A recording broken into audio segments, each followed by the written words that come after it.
Found in the quiet countryside of Westfield, Indiana, there's a property that hides a very evil past. We're talking about Fox Hollow Farm, a once peaceful retreat that has become a very chilling ground zero of unexplained phenomena, as well as relentless hauntings. Now, the new owners, Rob and Vicki Graves, much like many that we have covered and featured in this very podcast, they was only looking for one thing: a fresh start. Now, unfortunately, they encountered a series of events that would make even the bravest of souls run and hide. Everything from strange shadows to eerie whispers, and the feeling of always being watched. Now, late at night, they would hear footsteps that would echo through the halls and cold spots that would appear out of nowhere. The couple found themselves in a grip of something that was unexplainable, something that defied logic. But as they dug deeper into the history of their home, a chilling connection was found. You see, the previous owner was Herb Baumeister, a man with a very dark and twisted past, and he left behind far more than just memories. You see, the rumors of his heinous acts, the whispers of countless lives lost, they all seem to bleed from the very walls of the Fox Hollow Farm. Was Herb Baumeister's malevolent spirit behind the hauntings? Or perhaps, maybe it was the restless spirits of the victims seeking justice and peace. Tonight, we unravel the spine-tingling tale of Fox Hollow Farm, as well as the family's battle with the unknown. You just found yourself in another episode of Retraced Echoes. Before we dive deeper into the dark history of Fox Hollow Farm, a quick reminder: make sure to subscribe to our podcast to stay updated on our latest episodes. You can find us on all major social media platforms, everything from Twitter, Instagram, TikTok, and Facebook. Follow us for behind-the-scenes content, updates, and more. And don't forget to visit our website at www.retracedechoes.com to submit your own stories and connect with fellow listeners. Now back to Bert and the secret behind Fox Hollow Farm. Now, anyone that knows me knows that I have a saying, and that saying is, to understand the haunting, you have to understand the past. Now, that's no different with this story, so what we're going to have to do is rewind the clock back in time a little bit. We're going back to the mid-90s. We're at a bar, and there's a man that is somewhat out of place. He's looking at a missing persons poster. The man on the poster, Roger Allen Goodlett. Now, there's another man in the bar. His name is Tony Harris, and he finds it very odd the fixation that this man has on this poster. So he approaches and kind of gives a nod. Says, "Hey, do you know him?" The man denied it, but Tony could tell that he was lying. The man said his name was Brian Smart, and he was all about starting up a conversation with Tony. You see, Tony seemed to have that look that Brian was interested in. Now, even though Brian looked concerned while reading the poster, Tony knew that something was off. Now, a little bit of time goes by, and Brian invites Tony back to his boss's home for a swim in the old indoor pool. Tony agreed, but then Brian suggested something that was very odd. He said, "Let's drive separately. You can just follow behind me in your car." Now, Tony, he started feeling as though maybe something was up.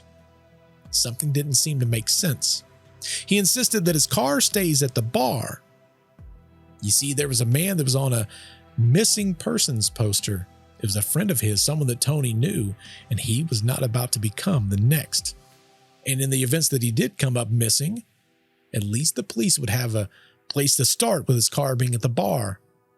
So Tony jumped into Brian's car and they drove north, leaving the bright lights of the city behind. Now, eventually they would turn off of Highway 31 and they'd find themselves on a 2-lane road. Now, that 2-lane road was just farm after farm after farm. And they soon came to a driveway marked with a sign that Tony just couldn't make out. It was just too dark outside. All he could really see was something farm. They drove down a long and winding path.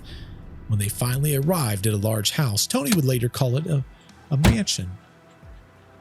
Around this mansion, there were several dogs that was just roaming around the property, and Tony was told, "Do not pet them." The house, it was completely dark, and Brian claimed the power was off upstairs, but it was still on in the basement down below, where the pool was. They entered through the garage door and made their way down to the basement, and just as promised, there was the pool. Now, the weird thing was, there was mannequins that were dressed in party outfits that was just kind of lining around that entire area. Now, Brian would end up pointing over to a room that Tony could go and change. And the very moment that Tony came out, guess who was waiting for him in the pool? It was Brian. Now, the water was extremely warm and all the patio doors was open, allowing the cold air in. It was causing almost like this fog effect over top of the water. Kind of an eerie sight if you think about it, especially with all the mannequins around. Now, as Tony slid into the water, Brian would ask a very ominous question. You want to see a neat little trick? He began by explaining that if you cut off the blood flow during strangulation, that it can cause a very intense pleasure. Now, Tony was both intrigued as well as a little nervous, but he did agree. Now, Brian would go and get a pool noodle, which he would bring back, and he'd wrap it around Tony's neck. Tony started feeling that pressure increase more and more. His vision blurred and he started seeing red dots in front of his eyes. He started thinking to himself, am I about to become the next victim? Am I going to be the next one that'll be on a poster and someone will be searching for me? Brian would continue to tighten that pool noodle more and more until Tony finally pretended to lose consciousness.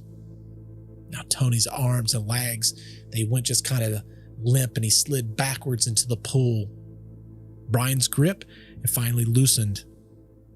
The world stopped spinning, and for Brian, he didn't have a whole lot of time to delight in his actions. Tony opened his eyes. Tony looked right at Brian and said, "It's you, Brian. You're hurting people. These people are missing because of you." But of course, Brian denied it. He claimed that no one would believe someone like Tony anyway. Tony had a feeling in the pit of his stomach that something was going to go wrong. His only chance was to make sure that he got out of the situation alive. And how does he do that? His only option was to try to keep Brian happy. So the two men partied all night long until Brian eventually passed out. The next morning, Brian drove Tony back to the bar to get his car. The promise was that in a couple of days they would catch back up and party again. As soon as Tony got back to his car, he went straight to the Indianapolis Police Department to report the encounter. Though the biggest problem was there was a lack of details. He didn't know the name of the mansion. He didn't know the name of the farm. He just knew that it was a farm. To be completely transparent, the police wasn't all that interested in hearing a tale. They needed proof. And that is exactly what all of these things are. You see, to the police, when they looked up Brian Smart, they found there was no Brian Smart. And the sign, as I said earlier, there was something farm. There was a ton of farms that was in this area. That was no help.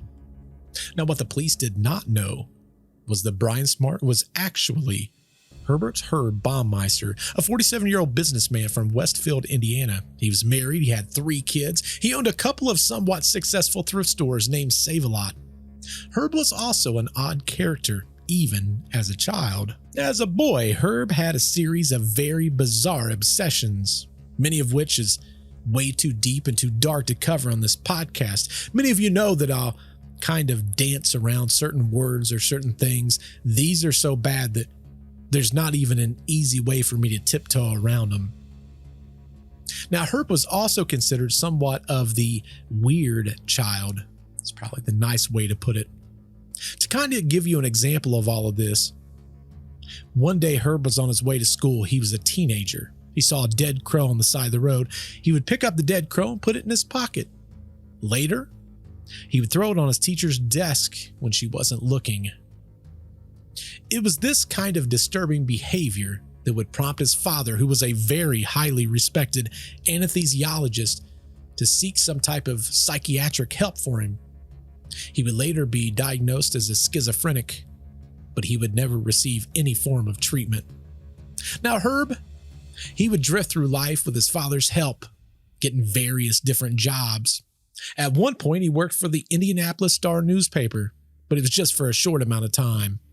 Now, those that worked with him remembered that he was always extremely well dressed. He just had a tough time fitting in, which is not uncommon. Whenever you get a new job, sometimes it takes a little while to find a clique or the people that you become friends with. Now, Herb, he once offered to drive his coworkers to a college football game. He's trying to impress them. This probably, I'm saying probably, would have won him a few points had he not shown up in a hearse, complete with a chauffeur's outfit and a chauffeur hat. He was driving with the lights flashing as though he's leading a funeral procession. He thought it was so funny the way the cars would move out of the way so he could make it through the traffic. Now, while working at the BMV, Herb's behavior, it still continued, and it was still as weird as ever. One Christmas, he sent out a card featuring him and another man in drag. He would urinate on his boss's desk, and even a letter that was addressed to the governor of Indiana. Actions that ultimately got him fired. In November of 1971, Herb would marry Julie Satter. She was completely attracted to him. He was slim, 6'3". He had light hair. He had the same political views as her and her family, which was Republican. They both wanted to own their own companies. She did not know about his weird behavior at work, though. That was something that she wouldn't find out until years later. In 1988, after having 3 children, the Baumeisters, they opened their first Save-A-Lot thrift store, thanks to a $4,000 loan that Herb had gotten from his very wealthy, now widowed mother. And the store, it was a complete success. It allowed Herb to move his family to the wealthy suburbs in the year 1991. He purchased an 18-acre estate called Fox Hollow Farms, a beautiful English-style manor with an indoor swimming pool. I think we know a few things about that. Now, to the outside world looking in, this was the American dream. But Herb, he had a very dark secret. His marriage to Julia was completely a lie. In fact, on their wedding night, he would sit there and read a magazine instead of hanging out with her. In the 25 years they would be married after that, they would have relations 6 times, with Herb never allowing Julie to see him naked. He would change in the bathroom and he'd come back to bed with pajamas. Married life became extremely difficult for Julie and the children. They would oftentimes spend their summer up north in their grandma's condo, 150 miles north of Indianapolis. Now that would leave Herb alone to tend to the business. Now, many will say when the cat's away, the mouse will play. With his family away, Herb would oftentimes visit the bars, luring men back to his massive murder house. But in 1994, he made a very critical mistake. While playing in the backyard with his son Eric stumbled across a half-buried human skeleton. But of course, Herb already had an excuse. He said that it was one of his father's old dissection skeletons, that he found it while cleaning out the garage, and he thought it deserved a proper burial. But this was no dissection skeleton. It was the first of 8 bodies discovered on Fox Hollow Farm, and judging by the bones, it was likely a fresh kill. Now let's move the story back to Tony for a few. Now, Tony had gave all the information about Brian Smart to the police, but the police didn't have a Brian Smart in their database. The fact that it was a farm, there's a lot of farms in those areas. They told Tony they would need more information. If you want us to search into this case, if you want us to search into this guy, we need more info. Tony said, well, what kind of info do you need? We need the tag number. Get us the tag number. With the tag number, we'll be able to go and figure out who this guy is, what he's got going on. But Brian, as Tony would know him, he would not reappear, at least not for a while. By the end of 1994, Herb's life was unraveling. Save-A-Lot? It was collapsing. Oftentimes, Herb would reek of alcohol. In his once tidy stores, they'd become trash heaps. Bills were piling up, and he was on the verge of losing his home. In a desperate attempt to blow off some steam, Herb became Brian Smart one final time. It was August 29th of 1995, and Tony spotted Herb walking into the Varsity Lounge bar. Tony jumped up on top of the table and shouted, "That guy's a serial killer. Somebody get his license plate number." When Herb fled, they would follow out the door and they would write down his tag number.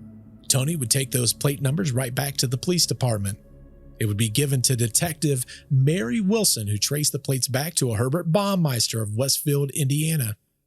When they looked at where he lived at Fox Hollow Farm. It fit exactly what Tony had said. It was an English-style home with a basement that had a pool. Wasting no time, the very next day, her and her lieutenant, they confronted Herb at his work. They told him that they thought that he was a suspect and they demanded to search his home, but he refused. He called Julie and said, "Do not let the police on the property." Even after learning that the police had suspected Herb of murder, Julie also refused the search.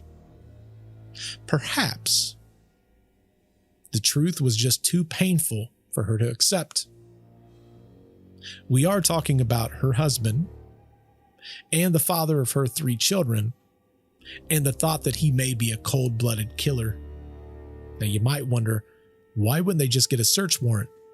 Well, unfortunately, Westfield, it was outside of Mary's jurisdiction, and the court of Hamilton County, they stonewalled her at every single turn. Now, life with Herb had become somewhat unbearable for Julie. He had constant mood swings and made things very difficult, so she filed for divorce. Now, something else very interesting.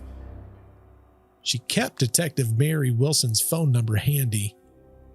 On June 24th of 1996, Herb and Eric, they were away at the lake. Julie finally called the detective and told her the story about how her son had been playing out in the backyard when he came across this skeleton. The excuse that Herb had gave about the skeleton, and that she thought that maybe Mary and some experts should come to the farm. And so they did. Julie led them right to the spot on the patio where Eric had found those bones. And as they kicked around a few pebbles and some tall grass, they discovered a burnt foot-long bone. The horror set in when they realized the pebbles, the ones that they had been kicking around, those were actually teeth and bone fragments. They were standing on a field of death. Now, even then, the county officials believed that these were probably not even human bones. That was until a forensic anthropologist from the University of Indiana confirmed, "Yup, these are definitely human. They're definitely recent, and somebody burned them." Within 24 hours, the Baumeister home, it was swarming with police. Fearing that Herb might do something to Eric if he found out, Julie sent officers to the lake to bring her boy home. Now, Herb, he didn't even put up a fight. He thought maybe the police was there because of the divorce, so he let them take Eric. This would be the last time that he ever saw his son.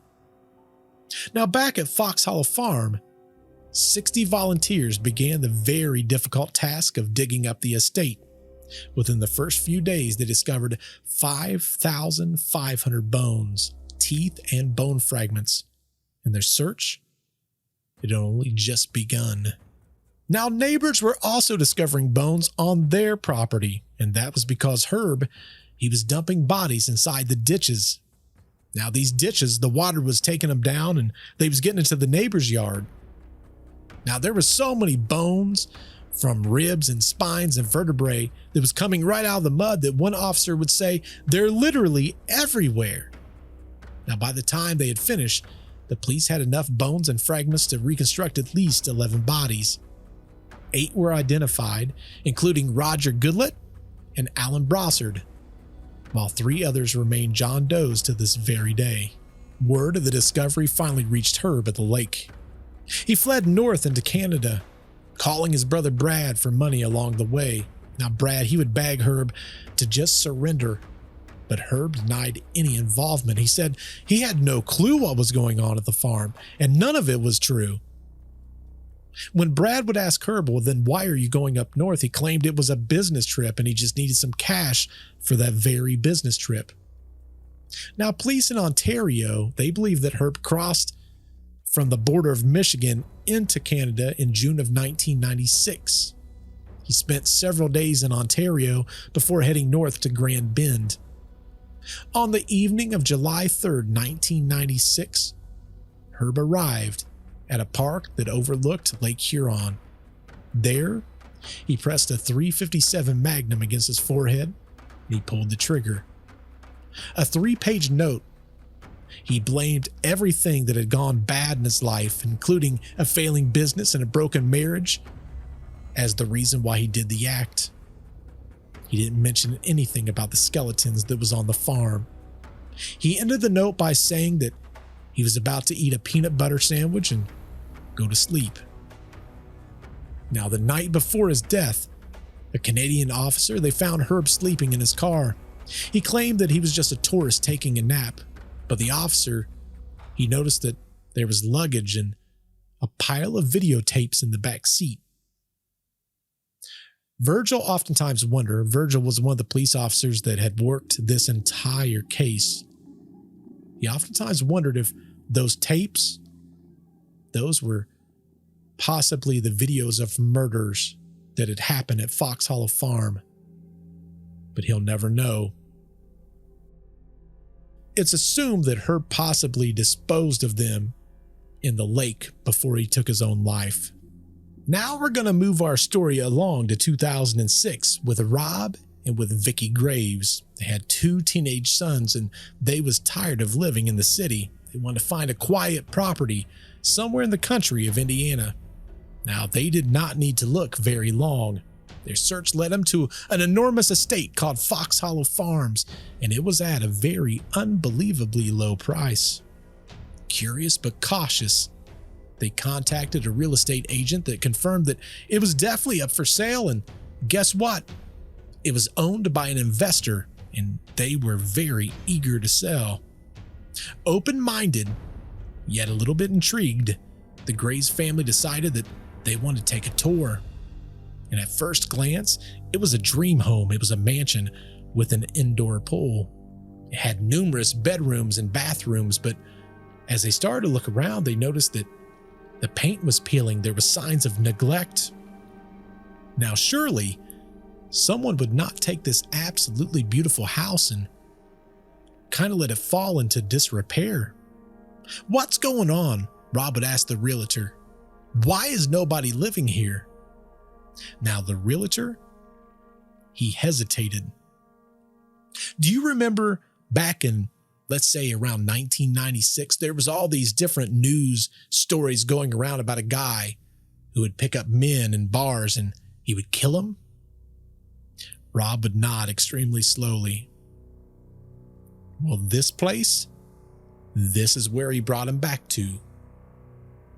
Now, Andy, that was the realtor. He was watching their reaction extremely close. Now, Rob's first instinct was to leave immediately. He had absolutely no desire, but for Vicki, she was a woman of science. Who cares what the past was? She would say, "Hey, Rob, we're here. We might as well look around." As they stepped inside, they was met with like a musty, like an organic odor. Now, their thought was it was probably just some raccoons up in the attic that kind of made it their home. And the house was empty. Some of the drywall that was up on the upper floor, it was collapsing, and the house's condition, it was fair at best. But when they looked around, they kind of got a sense of the home. The woodwork, the custom features hinted at something that was magnificent at one point. I mean, it was built in 1977 by a doctor. Now, as they would explore, they would learn that the chandeliers that came from Venice, Italy, that the fireplace mantles, they were antique, the custom stained glass windows and the solid oak paneling. It was all kind of proof that there was a lot of tender love and care that went into this home. The original owners, they wanted to try to create something that was magnificent. But despite the beauty, the house, it clearly required a significant amount of time as well as money to restore it back to some facet of being livable. After they thanked Andy, the family left to kind of discuss their options. I mean, the house had a very dark past and it weighed heavily on their minds. Could they actually live in a house where numerous people had been murdered? Now, the upkeep of an 18.5 acre property and over 2 miles of horse fence, it was going to be a very daunting task. And let's be honest, its very dark past made the decision way more complex. The property, it had sat empty for years. Its market value had pretty much plummeted all the way down, mostly because of the infamous history. Now, despite these challenges, the Graves family, they saw potential in something that might be special. They decided to make an offer, of course, significantly lower than the asking price. Now, those negotiations, they went on and off for months, and that turned into years. Until finally in 2008, the owner, they was desperate to sell. And the only person that was really interested was the Graves. Now, after some negotiation, they finally agreed to a price of just the land's value, ensuring that, if anything, if they want to sell quickly, they wouldn't suffer financially. Now, the owner accepted, and the Graves family, they became the new residents of the Fox Hollow farm, unaware of the dark presence that awaited them. Now, a few weeks later, Rob, Vicki, and their sons, they moved into the house, and the boys, boy, they loved that indoor pool. They would oftentimes find themselves running from the outside inside the house and tracking mud as well as gravel in the pool area. Now, Rob and Vicki, they was quick to learn that when you live at a house like Fox Hollow Farm and the history that goes with that, that sometimes you get unwanted guests. If they would forget to close the gate at the end of the drive, people sometimes would just kind of wander onto the property. They would venture down and into the house even. They would look around, and when they would be called out on it, they would say, "Oh man, I thought this was vacant. I'm sorry." It was mostly because they had some sense of morbid curiosity. I mean, again, this was a house that a serial killer had killed multiple people, allegedly. And living in such a notorious house meant that they was going to be dealing with these kind of strangers from time to time. And this is going to become very important in our story here in the very near future. Now, everyone is always curious. What's the first ghostly encounter? What's the first thing that anybody noticed? Well, that's an easy one. It was with Vicki. While in the middle of vacuuming the pool, because again, the boys like to track all this gravel and all this mud from the outside, Vicki noticed that as she vacuumed, the vacuum would just shut off. She would look down. There was no reason for this to happen. She would look over at the wall, and it was just the plug. The plug had fell out. So she would walk back over and plug the plug back in. She would start vacuuming yet again, but much like earlier, the vacuum would turn off again. Now, this time when she looked over, the cord was pulled out. It was about a foot away from the wall, almost as though it was yanked out. Now, confused, Vicki started kind of checking around. Was there an obstacle that maybe the cord was getting hung up on? It just didn't make sense. She would make her way back over to the cord and plug it back in, and she would continue vacuuming, but this time keeping an eye on the plug. She wanted to try to figure out what was causing it to pull out. As she watched, the cord yet again would jump out of the wall, almost as though, again, pulled out by force. Now, this startled Vicki. She dropped the vacuum, her heart racing. What could possibly cause this? It doesn't make any kind of sense. Was it a surge of electricity or something far more sinister at play? The once serene atmosphere of Fox Hollow Farm, it began to shift. And the Graves family, it began to discover the chilling presence that was lurking within their home. Now, when we talk about outside the home, Rob would go to work. He worked for a car dealership, and one of his employees, his name was Joe. He was notorious for being late. He was late all the time, and this frustrated Rob. He'd end up pulling Joe to the side and going, "Hey, why are you late all the time?" Joe would explain that he lived over an hour away and he struggled to arrive on time. His idea was the only way that he'd be able to make it on time is if he lived a little bit closer. He needed to find a place. Now, Rob had the perfect solution. See, Rob had a residence with an apartment. He would say, "Hey, I have an apartment that's attached to Fox Hollow Farm and no one's staying there. You could rent it from me. It's just right down the road." Now for Joe, he was intrigued and he quickly agreed. His thought was it's going to be a much faster route getting back and forth to work, and heck, he's going to be living with a friend of his. The rent was going to be easy. So a few days later, Rob helped Joe move into the apartment. They spent the entire day transporting boxes and furniture, and by evening, Joe was exhausted. He decided he's going to crash for the night, just he and his dog Fred. He laid down and he fell asleep almost immediately. Now that night, Joe had a very vivid dream. In his dream, he's being chased by something that he couldn't see. It was something unknown. And the weird thing was, Joe was not known for sleepwalking. Well, this night, he was sleep running. Halfway asleep, he jumped out of bed and he ran, trying to escape whatever this was that was behind him. In his disoriented state, he collided with the door frame. He fell to the ground, and that shattered a glass, which cut his hand extremely badly. Once he regained consciousness, Joe found himself on the floor. He was confused and he was bleeding. He thought to himself, what in the world was that? See, he had never had a dream like that before. Maybe it was just a dream, or perhaps it was a premonition of things to come. Now, a few days later, Vicki came home to find Rob painting the side of the house, and as she would walk up, they would both kind of pause and admire how beautiful it was when he was done. Now, out the corner of Vicki's eye, she saw something that was kind of unsettling. It was right there at the forest, right at the edge of their property. There was a shadow that was moving amongst the trees. As she would stand there and kind of stare, it would come into focus. It was a young man in a red t-shirt with jeans, kind of standing motionless with his back to Vicki, almost as though he was taking in the glory of the woods. Now Vicki, as she was looking at him, again, they was dealing with strangers that was just coming on their property all the time. She was kind of sick of it. She's debating on yelling at him. But as she looked a little bit closer, something was a little off. She started noticing that those jeans that she had seen, they were semi-transparent. That didn't make any sense. Vicki was a person of science. She had so many thoughts that was going on in her mind. What was going on? From the thighs down, there was just nothing. She would tell Rob, "Hey, there's a guy, I think, but he's kind of semi-transparent." Now for Rob hearing this, kind of sound kind of foolish. His main concern was that there was a stranger that was in the woods that's not very far from the home, and people were known for coming to the property. So he headed straight to the spot where Vicki had seen the young man disappear.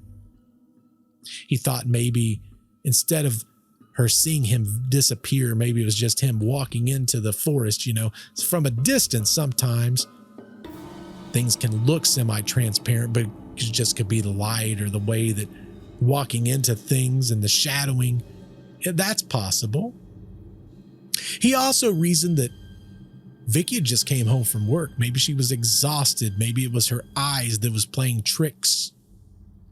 He searched the entire woods, making his way all the way to the fence line, and there was no sign of anyone, especially a man that was supposedly wearing a bright red shirt. Now, as Rob walked back, he would look at Vicki and say, "Looks like you've seen a ghost." He said it kind of half joking, but Vicki looked troubled. And rightfully so. Her scientific background, it made it hard for her to believe in things that go bump in the night. And if we're being completely honest, it did for Rob too. His background said that it didn't make any kind of sense, but Fox Hollow Farm, it was beginning to change the way that they both looked at their surroundings, as it would for many others through the years. And if we're being completely honest, as it still does to this very day. "I know what I saw," Vicki insisted as they made their way back to the house. She's trying to process the thoughts of what she thought she saw, struggling to find a non-paranormal explanation of seeing a nearly legless figure disappear in broad daylight. She was at a loss to explain it away, and so was Rob. Now, later on that very night, Joe was in his apartment. He was washing dishes. It was probably like 10 or 11 o'clock at night. All of a sudden, he heard a knock at the door. His hands were still wet. He turned off the water and he called out, "Just a second." Now, the knocking, it grew louder and more aggressive. "Hold on, I'm drying off my hands," he would yell, assuming that it was probably just Vicki or possibly Rob. As he approached the door, the knocking, it got louder. It became more persistent, relentless. He pulled the door open swiftly, but there was no one there. It was as if the knocking, it didn't just stop when he opened the door. I mean, as he continued to pull, it was still knocking as the door was opening. He was immediately on guard. Joe looked around the area, thinking that someone must be hiding nearby. He stepped out onto the front steps and he listened, but the night was silent. There was no one there. He returned into the apartment. Joe shut the door and he bolted it. And out the corner of his eye, he caught the glimpse of a figure. It was a man walking right past the door frame, right into his bedroom. Now this scared him half to death. His dog, Fred, was now starting to growl, its eyes fixated on the bedroom door. Joe cautiously approached, flipping on all the lights, only to find that no one was in the room. Now, this would not be the only moment that Joe would experience something. In fact, after dinner, a lot of times Joe would like to take Fred on a walk right down the driveway. It was kind of a chance for him to enjoy the cool night air and stretch his legs. Now, Joe had been staying at the farm for about a month, and unfortunately for him, that's when he would encounter the unknown yet again. As he and Fred was walking down the driveway, he heard something moving in the trees to their left. Now, that's not uncommon. It's the woods. It's probably some critter out there. But for Fred, he stopped dead in his tracks, his ears perked up, staring straight at the tree line, growling. "What's out there, boy?" Joe would ask. Without warning, Fred burst into a sprint right towards the trees, barking very excitedly. That's when Joe saw him, the figure of a man walking right into the tree line, wearing a bright red shirt and blue jeans. Just like Vicki had sighted, the figure's legs, they were transparent. Joe realized that he was looking at a ghost when the man vanished in thin air, without even going further into the woods. "Fred, come here, boy," Joe called, but Fred kept running. He grabbed his flashlight and Joe started venturing into the woods, heart pounding. Who in their right mind would walk right towards a ghost in the haunted woods where so many young men had died? Joe's sense of unease, it grew with every single step. Swinging the flashlight beam around, he nearly jumped out of his skin. Standing no more than 20 paces away, looking right at him, was the young man in the red shirt. Overcome with terror, Joe fled back to the house. Fred was close behind. They burst inside and slammed the door shut and bolted it. For the rest of the night, Joe sat in terror, replaying the encounter in his mind. The next day, Vicki and Joe, they kind of compared notes on their sightings. Their descriptions of the apparition, it matched exactly, right down to the missing legs. When they returned to the woods, they had realized that they had both seen the ghost in the same exact area, right near the 3 large trees at the side of the house. Spot where he vanished was identical in both cases, and for them, that was all that they needed to know that Fox Hollow Farm was indeed haunted. It was just a few nights later. Joe was asleep in his bed yet again in the apartment. All of a sudden, there was a knocking at the door. Joe woke up. Fred was at the foot of the bed. He began to kind of growl and look in the direction of the door. Joe would call out, "Who's there?" but no one would answer. Kind of scared him, but in the same regard, it kind of made him mad. He knew that it wouldn't be Vicki, it wouldn't be Rob. They wouldn't do something like that, especially after he had told him how bad it scared him on the last thing that happened. The more Joe sat there and heard it, the more mad he got. So he got out of bed. He made his way towards the door. And the entire way he was going, he was verbally challenging the unseen knocker with every single step. And in response, the knocking, it began to become faster and more intense. Now, despite his fear, Joe, he got more and more angry. Someone had disturbed his sleep, and now they was trying to intimidate him in his own home. Enough was enough. As he reached for the handle, Joe saw the door shaking with every single impact. It was rattling right on its hinges. He flung the door open, but of course, there was no one there. Then, Joe noticed the door knocker. It was standing straight up. It was defying gravity. The only way they could be held up like that was if there was a hand that was holding it. It was as if the metal bar was just stuck in that position. And right before his very eyes, the knocker rapped sharply against the door. Determined to not be harassed, Joe looked around for any kind of flesh and blood intruder. But there was no sign of anyone. The lights at the main house, they were off, so he knew that Rob and Vicki were asleep. And besides the sounds of crickets, the sounds of Fox Hollow Farm, they were as quiet as a graveyard. Now, part of him wanted to kind of step out and get a better look. But for some reason, he had the intense feeling that someone was watching him. Was someone toying with him, trying to scare him? What Joe didn't realize was that playing games and scaring young men was Herb Baumeister's favorite thing to do. He decided the best thing for him to do was to just go back to bed, so he closed the door. As he walked into his bedroom, he saw Fred cowering underneath the bed, growling and staring kind of behind Joe as though seeing something that his master couldn't. Then came the last sound that Joe expected to hear, or that he even wanted to hear. The doorknob. It was slowly turning. The sinister screech echoing through the room. Somebody was trying to get into the apartment. Joe got to his feet, ready to fight or to flee. He watched the doorknob twist, first one way, and then the other. Suddenly, the door flung backwards onto its hinges, slamming to the frame with enough force to shake it. A gust of cold air blew, and the leaves and the wood chips come right into the living room. Up until that point, the night, it had become still and calm. Looking right at Fred was a man, appearing out of nowhere. He suddenly materialized, formed from the darkness behind Joe, who now stood in the open doorway. The young man, different from the red-shirted apparition that Joe and Vicki had seen in the woods, he wore an expression of absolute terror.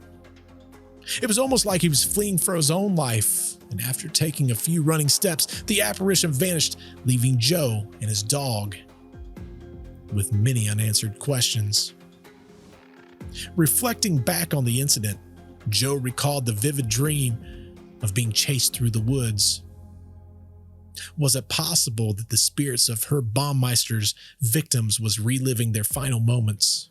Needless to say, it was a long time before Joe slept in that room soundly again. With a little bit of time, both Joe and Vicki was determined to uncover the truth. They kind of started delving into the backstory of the killings and the investigation. They spent countless hours poring over the case documents and watching every scrap of film and video available.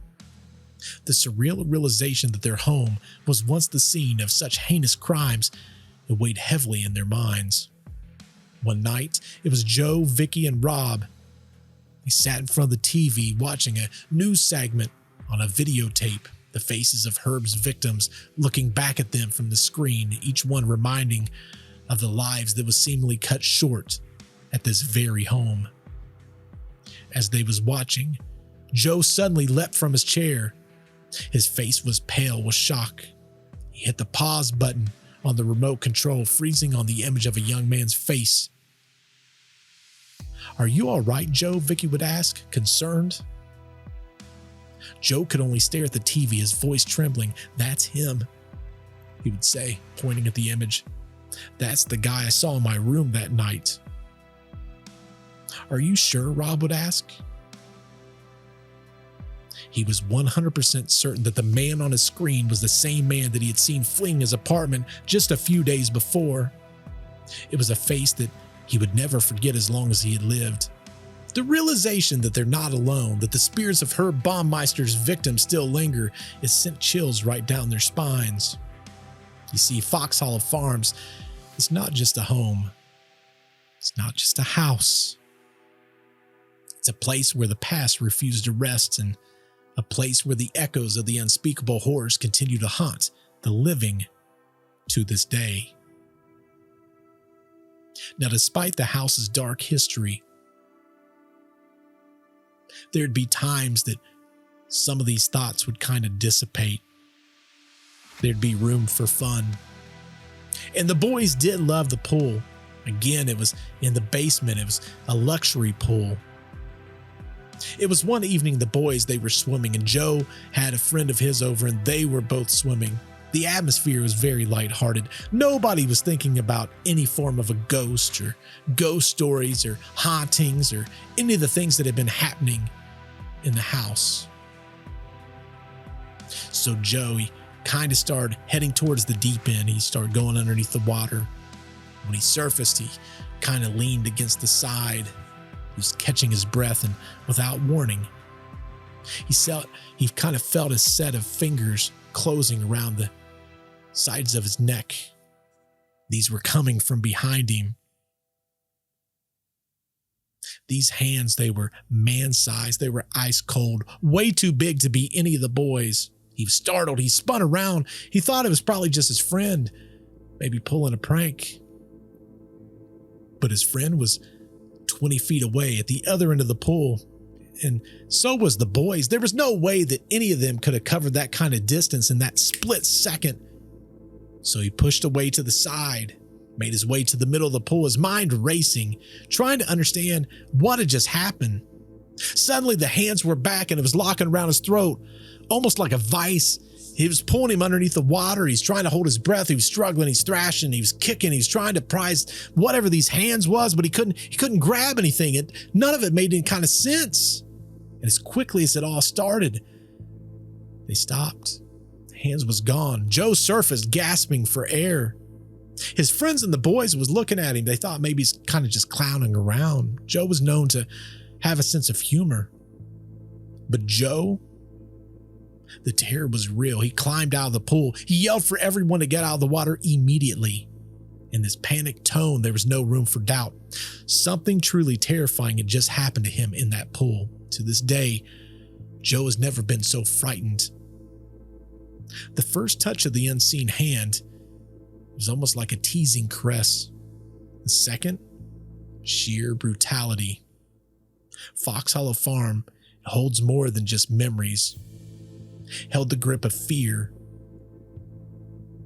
It was ever ready to drag the living into its dark past. Now, after Joe's terrifying encounter in the swimming pool, things kind of settled down for a while. The ghost sightings, they stopped, and though he heard the occasional footsteps late at night, the late night knocking at his door, thank goodness, had stopped. If anything, he hoped that all of this was kind of dying down, but alas, it was only temporary. It was one evening, Joe was sitting at his computer desk, and all of a sudden he started hearing like a scraping noise. It was coming from the kitchenette, so he went to go investigate, and he found that once he got there, that the knives had been taken out of the storage block and they were neatly laid out on the sink. He knew that no one had entered his apartment. There's no way. Someone, or perhaps something, was clearly trying to scare him, and they were succeeding. As he turned, Joe kind of noticed something new, a series of gouges in the wall, as though someone had taken one of those knives and was like slashing it. carving these different scrapes into the wall. Now, had those marks always been there, or were they new? To be honest, either answer was unsettling. At that moment, he worried that maybe that young man that he'd seen running through his apartment, maybe he was actually stabbed to death right there. Rather than living in fear, Joe decided to confront the activity. He retrieved a voice recorder and conducted a EVP session all on his own. After turning off all the mechanical and electronical devices to prevent any kind of noise contamination, he began to ask a series of questions. He would talk around different sections of the apartment. Minutes passed and there was no response, but all of a sudden he noticed that Fred began to growl, kind of staring into space. Feeling no longer alone, Joe stopped the recording and listened back, his voice asking if anyone was there. All of a sudden, in his recording, he would hear footsteps in the kitchen. To his shock, a male voice answered, the married one. Now, none of Herb's victims was known to be married, but Herb himself was. Joe concluded that the house was possibly haunted by the ghost of Herb Baumeister. Joe remains convinced to this day that the force that attacked him in the pool and the presence that haunts his apartment were none other than Herb Baumeister himself. It wasn't the victims at all. Fox Hollow Farm, it held more than just memories. It was now for him the lingering spirits of the most notorious inhabitants refusing to let go of their grip of the living. There's so many different options when we look at this story. Is it possible that these are the victims of Herb Baumeister, and perhaps Herb Baumeister himself? Maybe he's keeping the spirits at bay, not allowing them to move on. What says you in the comments down below? Who do you believe these spirits are? Do you believe there's more to the story? Unfortunately, we may never know. Make sure to subscribe to our podcast and stay updated on all our latest episodes. You can find us on all major social media platforms: Twitter, Instagram, TikTok, and Facebook. Follow us for behind-the-scenes content, updates, and more. And don't forget to visit our website to submit your own stories and connect with fellow listeners. Your support helps us keep the chills coming. Also, if you're a fan of unsolved mysteries and deep dives into the unknown, be sure to check out Deceptive Reality, a podcast Bert co-hosts with his buddy Nick. Every Friday, they take on a different unsolved mystery, exploring every twist and turn in detail. From missing persons to paranormal phenomena, Deceptive Reality brings you the most perplexing cases, inviting you to join them in unraveling the mysteries. Don't miss out. Subscribe today and dive into the unknown every week. And that brings us to another spine-tingling episode of Retraced Echoes. As you ponder the mysteries of Fox Hollow Farms and the restless spirits that call it home, please remember to keep your doors locked, your lights on, and your imagination open.